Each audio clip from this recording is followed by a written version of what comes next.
When you spend your whole life building something extraordinary, the last thing you expect is for the person closest to you, the one you trusted the most, to betray you in a way so deep it shatters your very soul. This is the story of how my wife, the woman I thought was my partner, my love, my biggest supporter, secretly sold my $1.5 million supercar. Not for us, not for our family, but to buy her best friend a luxury apartment. Ever since I was a child, cars were my passion. While other kids dreamed about superheroes, I dreamed about engines, designs, and speed. I collected posters of Ferraris, Lamborghinis, and Bugattis. My dream wasn't just to drive one, it was to own one. For years, I worked tirelessly. I skipped vacations, worked late nights, and poured every ounce of energy into my business. Slowly, step by step, success came. My company grew, my bank account expanded, but more importantly, I finally reached the point where my dream was within reach. And then, it happened. The day I purchased my $1.5 million supercar.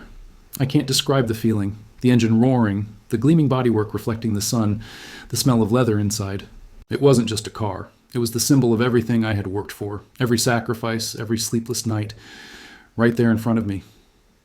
When I brought it home, I was almost in tears. I called my wife outside, expecting her to be just as excited. She smiled, clapped politely, and said, "It's nice." That was it. No real joy, no shared celebration. But I brushed it off. Not everyone has the same love for cars, right? What I didn't realize was that her indifference was just the beginning. Marriage, they say, is about partnership. But slowly, I began to notice cracks. My wife had a close circle of friends, but one in particular, let's call her Nadia, always seemed to come first. Nadia was divorced, struggling with finances, and constantly leaning on my wife for support. I didn't mind at first. Helping a friend in need is admirable. But Nadia wasn't just leaning on her emotionally. She was draining her financially. I noticed large transfers from our joint account to Nadia's account. At first it was small, a few hundred here, 1,000 there. But it grew. I confronted my wife. She brushed it off. She's going through a tough time. What kind of people are we if we don't help? I told her, helping is fine, but we have to set limits. This isn't our responsibility.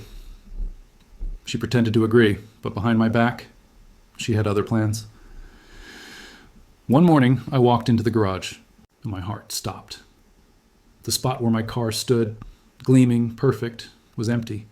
At first I thought maybe it had been stolen. Panic surged through me. I called my wife, my voice trembling. "Where's the car?" She was calm. Too calm. "Oh, I sold it." I couldn't breathe. "You what?" She repeated it casually, as if she had just sold an old sofa. "I sold the car. You don't need it. It was a waste of money.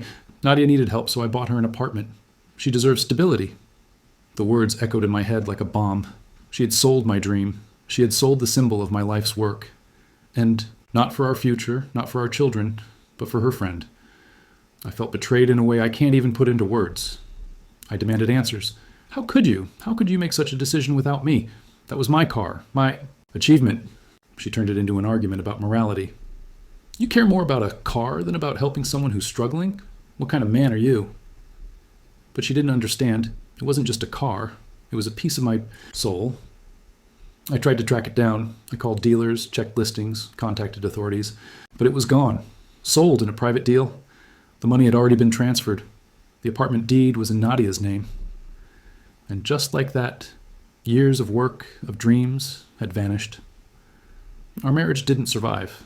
How could it? Trust is the foundation of love. And she had destroyed it completely. The divorce was bitter. She claimed she did it for compassion, but I knew the truth. She cared more about appearances, about being the savior for her friend, than about respecting her own husband. Even now, when I close my eyes, I can see that empty garage. The silence of betrayal louder than any engine roar. I tell this story not just because it still burns inside me, but because it's a warning. Be careful who you trust.